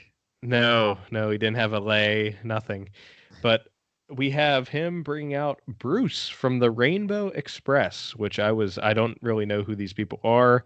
I guess this was the guy that played Kiwi or Yes, Kiwi he or played Kiwi in WCW, and he also was Alan Funk, I think was his other wrestling name, just his normal one. He played the Funkster in WWA, which was a Hulk Hogan impersonator, okay. which So I could get behind. yeah, yeah, good idea. Yes, and Bruce was alongside Lenny Lane, who was also a WCW guy, and they were playing the stereotypical flamboyant heels, we'll say. Yeah, they were being an over the top uh, homosexual tag team, which was just weird. I mean, there was really no spot for this. I don't know if they were teaming before or why this was a thing, but Bruce is out here. Yeah, Bruce is here and doesn't do anything really until we get the 11th entrant of the match, who gets a huge pop, Rick Steiner. The dog faced gremlin with the ring filling up. What a person to come out here and clear house a little bit. Yeah, and he's gassed like immediately. Like it's like he had an asthma attack as soon as he entered the ring, because he's like trying to throw suplexes, and instead of like picking them up and actually suplexing them, he like they people just bump into him, and he like gets him up like halfway. He's just guiding them as they flip for him. Yeah, like that's really it. It was like he's doing a bunch of judo throws, Oh my because god. he eliminates, he suplexes Slash out, clotheslines Justice out, and then everybody starts leaping into his suplexes. Oh man. But when you thought that Steiner was going to be the guy to really clear house, they bring out Malice, who is the Wall, brother. It's the Wall, brother. The Wall is here getting a major push. He is also a member of the new church, I believe. Yes, he's with James Mitchell. Yes, the Sinister Minister, which is one of the best names ever. I love it. James Mitchell is amazing. Yeah, and you know what? For the Wall not being good, he played his role well here. He did. Like you said, he's not great, but he was effective as a monster heel. I think he looked a little bit more imposing with when he in WCW, when he had like his suit and everything on. Hmm. But he was fine. Yeah, but he comes out here and he's throwing choke slams to everybody, and then he throws out in succession here R-Truth, Conan, Bruce Del Rios, and Rick Steiner. Like it was nothing. Yeah, just clearing house, man, building up the monster heel. And he so now just left in the ring for I did a few times where I'm like, okay, well, I'll write down who's in the ring if it's cleared out. It's Jeff Mhm. Jarrett, Apollo, and Malice are the last three. Okay, yeah, because Justice was thrown out by Steiner, there's so that's all that's there now. I mean, it's really clear, and there's enough room here for the bad guy to enter. We got Scott Hall making his way down. Lucky number 13. He's as he's entering, I don't know if you noticed, Apollo was standing on the top rope, but nobody was like gonna come in for a move, so he just jumped down. Yes, yeah, I saw that. He just like stood there for a minute awkwardly like a bat. He was just perched, and then he just jumped down and hit a punch. And like I think Ed Ferrari even saying anything, he was like, I guess he must have thought better of it. He's just trying his best to cover up whatever the fuck it was. Oh my god. Yeah, and then you get a couple little good spots here. Apollo hit a very nice super kick. Yes, he did. It was very clean. Like for a big guy, you could tell like he had a few moves that he might have done well, but he's the definition, what do they call it? Like a frail whale, where it's just like a big, like I've heard that before, where it's like just a big guy that doesn't really like he doesn't hit hard or anything, but he No, throws a nice super kick. yeah, he has this couple tricks in the back of his pocket there, but he got after this Scott Hall comes in and we hit the outsider's edge on Jeff Jarrett, who is in a bad way as he's had 13 people come in. And then the 14, well, I don't know if Toby Keith wasn't a real entrant, right? Because Ed Ferrara was just like, oh, he's an entrant now. I think he was an entrant actually. But was never thrown over the top rope, I don't think. No, Toby Keith is actually the NWA champion. Yeah, he wasn't thrown over. Unless maybe they disqualified him because he wasn't supposed to be in the match. Yeah, I think because technically, when I was writing it down, Brian Christopher should have been the 19th entrant, but they said he was number 20. Oh, okay, so he was in. Yep, Toby Keith competed in this match, and he looked like he was going to fight in a bunkhouse match. He was ready. Yeah, he was. He was out here being a cowboy, very southern. And Yes. he makes his way into the ring and he throws a very nice standing suplex to Jeff Jarrett. Yes, it was delayed too, where he held him up for it, and then like for about 5 seconds, and then he finally dropped him. And Toby Keith is a big guy; like he was pretty close to Scott Hall's height. Yeah, he's probably like 6'5", just a big like, country dude, just the stereotypical big country guy. Yeah, and I mean, he looked like more of a wrestler than some of the wrestlers in the match. That's true. Yeah, Last LaRue. he definitely fit the bill though. Like he just looks like, some dude that would go out and fight in a bar real quick. Like he did look the part. He did. And they both, Scott Hall and Toby Keith, pronouns, pal. They team up to eliminate Jeff Jarrett, and Toby Keith stalks him to the back. Yeah, Toby Keith eliminates himself, I guess, here by following Jeff Jarrett to the back. So after this, we get the Wildcat Chris Harris.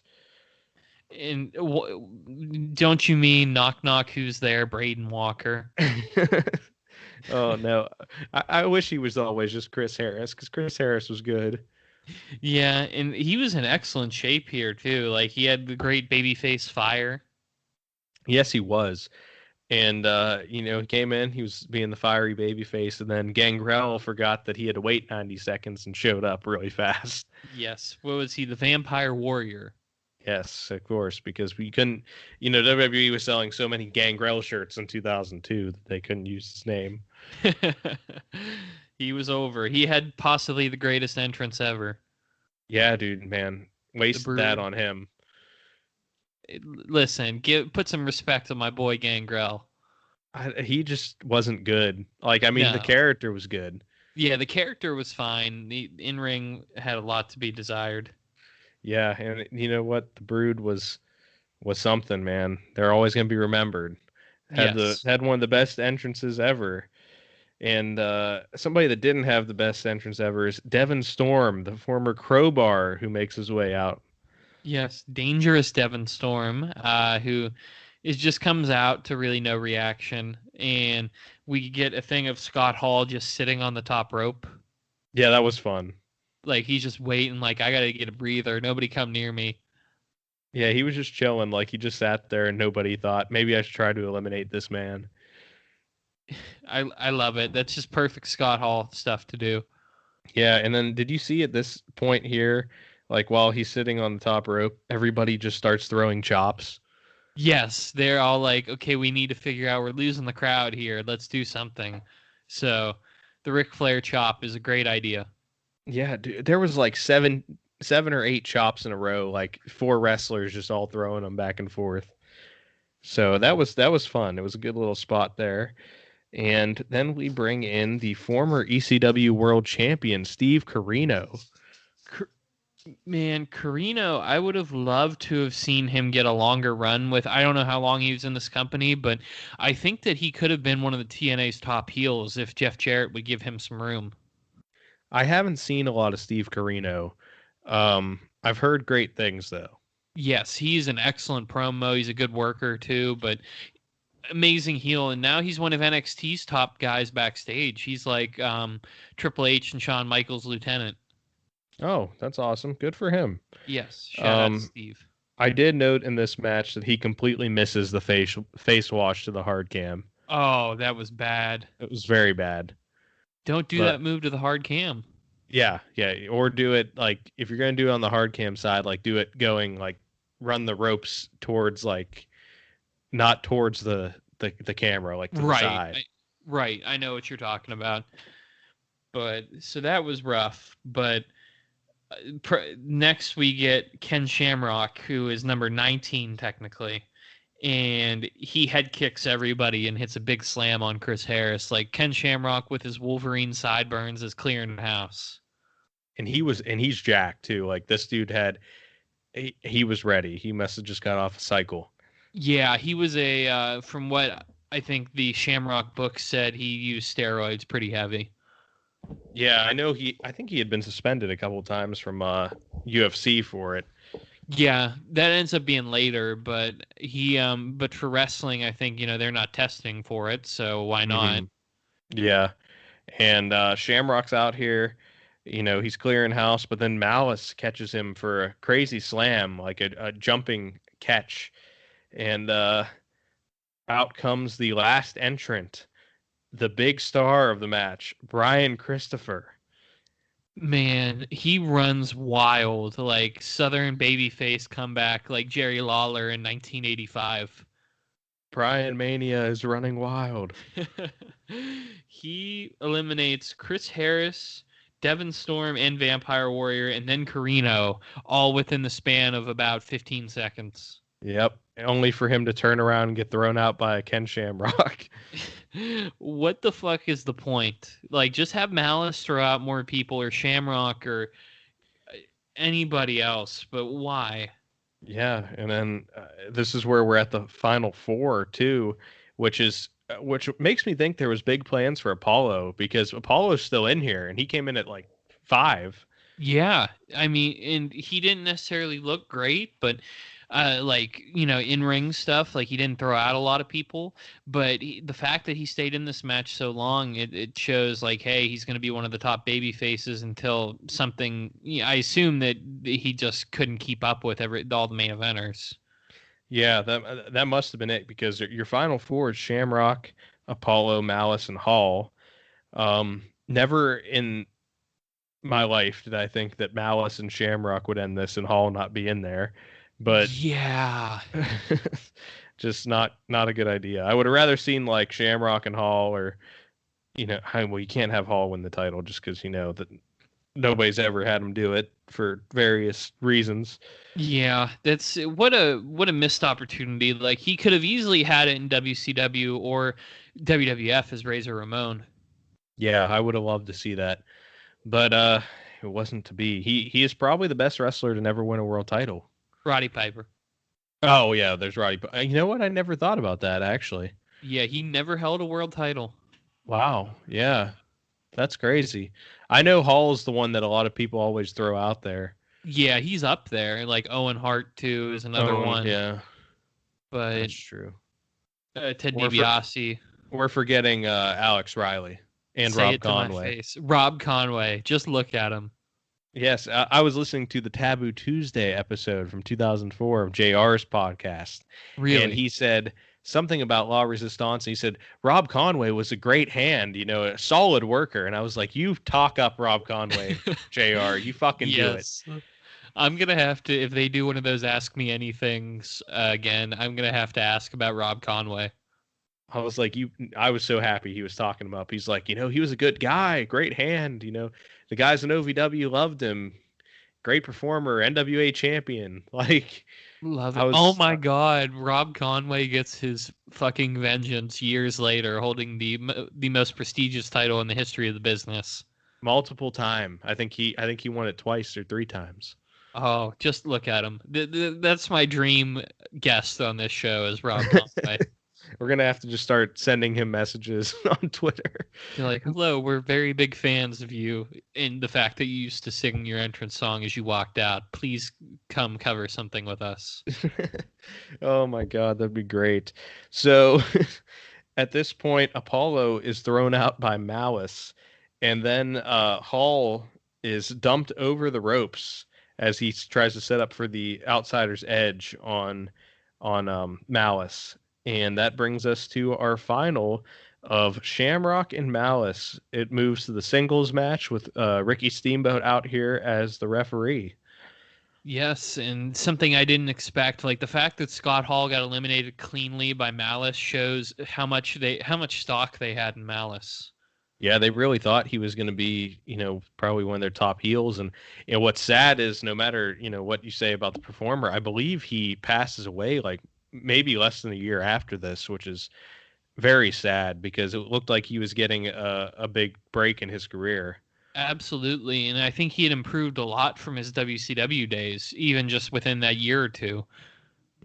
Yeah, and he, I believe, I'm looking at his Wikipedia right now. I want to see if he had anything like really big going on here. He did wrestle into 2003 with them, but then he passed away during a tour of Japan, I believe. Oh wow. Yeah, he had a heart attack. Wow, that's So, and sad. that is very sad. This dude was 6'8", 320. Wow, what a massive human being. I'm surprised WWE never went after him. Yeah, he must have just got in that. I mean, I know Russo wanted to push him a lot there in later WCW, so maybe he was just loyal. Right, who knows? But we get him looking good here. He hits some power moves on Shamrock in this singles match. The crowd is really, really loud for this match too. They keep chanting for Shamrock. Surprisingly, because I would have never wanted to pay to see this as the main event of a pay-per-view, but you know, it's working out well, at least live. Yeah. And what's crazy is Shamrock, man. That armbar counter was nasty out of the choke slam here. Oh, it was amazing. It was so crisp, and then the fact that he almost got like accidentally power bombed because he just came down on like the way he came down, and he completely transitioned to that armbar so smoothly. Yeah, it was like a straight up like, UFC armbar out of like an attempted slam. It looked super legit and it looked good. And Malice is put in a bunch of submissions here, and the crowd is going crazy for Shamrock. Yeah, and the one thing that bugged me was where Mouse was in the armbar. And first off, I hate the cross arm breaker in wrestling because as soon as you pull back on that arm, like you got to tap out in real life or else your arm is snapped. Yeah. Like, but the thing that bothered me about it was Malice like fake tapped out a few times. I don't know if you saw that. Yeah, and they kept asking. They were like, "Was that him tapping? Was that like Tanae's actually trying to figure it out too?" So it's confusing everyone at home. Yeah, he like just slapped the mat twice and then pick his arm up like, "Oh no, I didn't do it." Yeah, and good for Steamboat for not being like, "All right, he tapped out. It's over." Steamboat, he was hilarious as the referee. Like he did a really good job, but the part that I loved was so he puts Malice in the ankle lock. To get a little bit ahead, like because Malice goes for the big boot, he gets caught into the ankle lock. Malice grabs the ropes, but Shamrock pulls him to the center of the ring. He grabs the ropes again, and Steamboat counts to 7 before Shamrock breaks the ankle lock. Like he's disqualified. That's it. It's over. Like, New but then you don't have a champion. Yeah, I guess you can't win by DQ.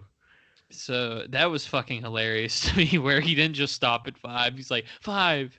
And he paused 6, 7. He was like, I can count higher, Ken. Oh my god. That's funny. Yeah, after that ankle lock, we get the two baby faces argue with each other, which I don't know. It feels like Jeff Jarrett should have been in here instead of Malice. Yeah. Yeah, that makes a little bit more sense. But I mean, the story that they told in this shorter singles match, the end was pretty good though, because Shamrock, he's working Malice's limbs, and Malice is actually not using his right arm for a little bit there. Right. So it did work out. It was better than I thought it would be. Same. Like I think they really ended the show well. Well, until after the match. Yeah, of course. But Malice is working towards getting a choke slam here, and Shamrock counters it with the belly to belly, which I don't like as a finisher. Same. I agree. But Especially the side to side, belly to belly, like instead of overhead, but just like you turn to the side a little bit. I hate that. yeah, I don't like it as a finisher. We've seen it just too many times, but it's enough for Shamrock to pin Malice and become the NWA World Champion here on the first night of TNA's existence. And the crowd goes banana, as Pat Patterson would say. And the Pyro and Bally, who hits again, they waste another $30,000 on Pyro. Yes, they do. And Shamrock is super over, though. The crowd's very happy. So, a pretty good choice as a winner. And, he's somebody that has the legit background. So, people are going to buy into it. But then, where the show should just went off the air with Shamrock celebrating, Jeff Jarrett strikes again. Oh, you missed Ed Ferrara's line, though. Yes, I did. I just was trying to go past I it. I have to drag him for this because holy shit, this was bad. It He was. said, if you want to get into a fight with these two guys, because they cut to the commentators after Shamrock, and like it seems like they're trying to wrap it up. Ed Hmm. Ferrara says, you want to get into a fight with either of these two guys, Malice or Ken Shamrock, it's like running in the Special Olympics. Even if you win, you got to be retarded to do it. Fuck you. That was one of the worst lines. And Mike Tenay just looked pissed off too. He Yeah. like turned and he was like, "That's what you're gonna say after the World Championship match." Like, I mean, it's even Jerry Lawler, who is controversial as hell, he would have stayed away from saying something like that. Yeah, and you know what? It's coming from a guy that has dreadlocks right now and is like 40, and he's out here at this table just trying to shit on everything that's paying him. So, I mean, whatever. It was very bad, and I was just already trying to forget it because it was so terrible. Yeah, it's like, luckily we don't end on that. We get some more fun stuff in quotation marks. Mhm. We get Jeff Jarrett's technically his sixth appearance of the night, if you count the gauntlet for the gold as a separate appearance. Yes. And he's being separated from fighting Jackie Fargo and Toby Keith. The power couple of Jackie Fargo and Toby Keith. Yeah, Jeff Jarrett comes back out here and he's calling the gauntlet for the gold a joke. And then he slaps Dory Funk and hits Bullet Bob, who bumps onto the announcer's table. Bullet Bob was going into business, man. He was like, all right, I got to get this big payday for main event against Jeff Jarrett. Yeah, dude, he took that punch and just went back. The oversell was great. And Don West was like, right here on the table. He just like started screaming. But Keith and Fargo are just yelling, and then Fargo brings out Scott Hall for some reason, who Yeah. then brawls with Jeff Jarrett and announces a match for the next week on the TNA weekly pay-per-view. And then that's what ends the show is Jeff Jarrett, even though he's not the NWA champion. They should have just gave him the fucking belt. Yeah, at this point. Well, you got to have Jeff Jarrett chase it like the babyface he is. Oh my god. So we get a big match next week on I almost said on Impact. On TNA's pay-per-view, we get Jeff Jarrett and Scott Hall. So at least they built to that, but oh my god. This was a show. It was quite a way to start a company. Not my favorite, but the Gauntlet for the Gold honestly wasn't that bad. No, it wasn't. In the end, the opening match, besides for them being Elvis impersonators, was good. So Yes. there's some So, redeeming qualities here, some stuff they could build on, but I don't think they did very well. no, it was a fun watch for the most part, though, just because I haven't seen some of the things that were there in professional wrestling before. That's true. I had never seen this first TNA episode, so it was a weird cast of characters, which made it kind of fun. It did, and I recommend people to watch this. You might want to fast forward through a few things, but it's definitely something that if you're a fan of TNA, I think it's important for you to watch to show how far this company came. Like they were a legitimate number 2 to WWE after a while. And you can watch it free on YouTube too. They have a bunch of free stuff on the TNA YouTube channel, which is awesome. They I do. just saw on the recommendation after watching this is I think Destination X 2012 the full show is free. So if Yeah, you're looking for some good wrestling, it's all X Division guys, so it's got to be at least fast paced and fun. right. And you also have Bound for Glory 2012 is on there too. So that's pretty crazy that they would put one like their biggest show of the year on there. Yeah, they put up enough where like I think one of the lockdowns is on, maybe like '05 Yeah, I think there's a also. Slammiversary too. So there's some TNA stuff that, if you don't want to put out the 9.99 or whatever it is for Impact Plus or 7.99, you could check out some of the TNA stuff on YouTube. That's how we watched this one. So that was cool. Everybody can see that, without paying. Yes, shout out to TNA for doing their gig. But we have some more stuff that'll be coming up Oh, because real this quick before we get into that, what would you good. rate this show 1 to 10? Oh, don't do that to me. I put like a 5 just because there's a lot of bad stuff, but the Gauntlet for the Gold wasn't bad, and the AJ Styles 6-man tag was okay. Four out of Was 10, was not good. impressed. No, I'm just kidding. I just had a Bret Hart there for a That's second. that's a pretty respectable answer for this one though, so I would have been okay with it. I'll go 4.5 out of 10. Okay, yeah, so that's where I was. I don't know. I gave him the 5 just because there's some. It was a decent watch. Yeah, I still recommend it. It was watchable. Yes, it was better than the WCW reboot. It was, and I'll tell you, I watched this twice because I watched it just for fun the first time, and then the second time I actually took the notes, and it was a lot. It was very easy the first time around to watch. Yeah, no, it wasn't bad. I only watched it the one time this morning, and I mean it went pretty fast. It's only about an hour and 40 minutes, and Yeah, if you zoom through and you get rid of some of the Gaga stuff, you can watch this in about an hour. So it's worth watching if you're bored, and since not everybody can go outside right now, it's worth going to check out. it is. So the next week, because this airs on August 26th, um, we got. I gotta find our. We got our September schedule. Do you want me to drop it now? Yeah, you can, I believe. So, So this is August 26th, right? Yeah. yes. Okay. So we have 5 episodes coming up in September. Um, we have next week on September 2nd, we have our Worst of Wrestling, the 2015 Rumble match. Yeah, that's going to be a fun one. That's the infamous booing of The Rock when Roman wins. Love it. Excited for it. In September 9th, we're going to continue our stint with TNA and do something that was recommended to us a little while ago, Joker Sting. Yeah, that's going to be fun. I'm ready for that. Yes, that'll be great. On September 16th, for our Worst of Wrestling, we have Goldberg versus The Undertaker, Super Showdown 2019. Let's go. That's going to be a good one. And then on the 23rd of September, we have the best of Rockstar Spud in TNA. So you're going to get some EC3 and Rockstar Spud stuff in there and just some hijinks that was going on.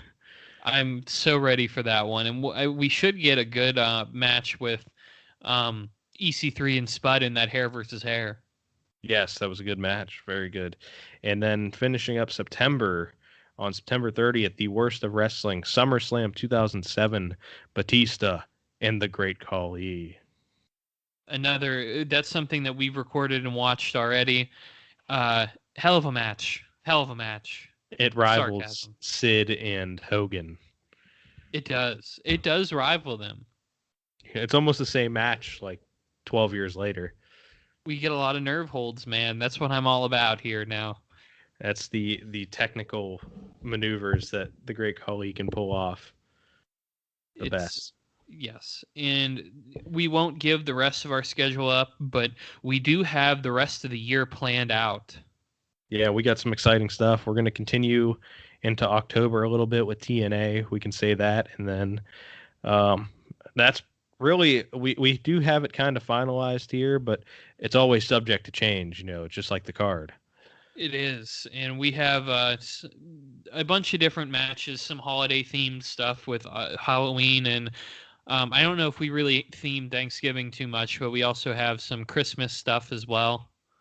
Yes, in December we will talk about for sure December to Dismember 2006. We already have that in there just because what better time to watch that?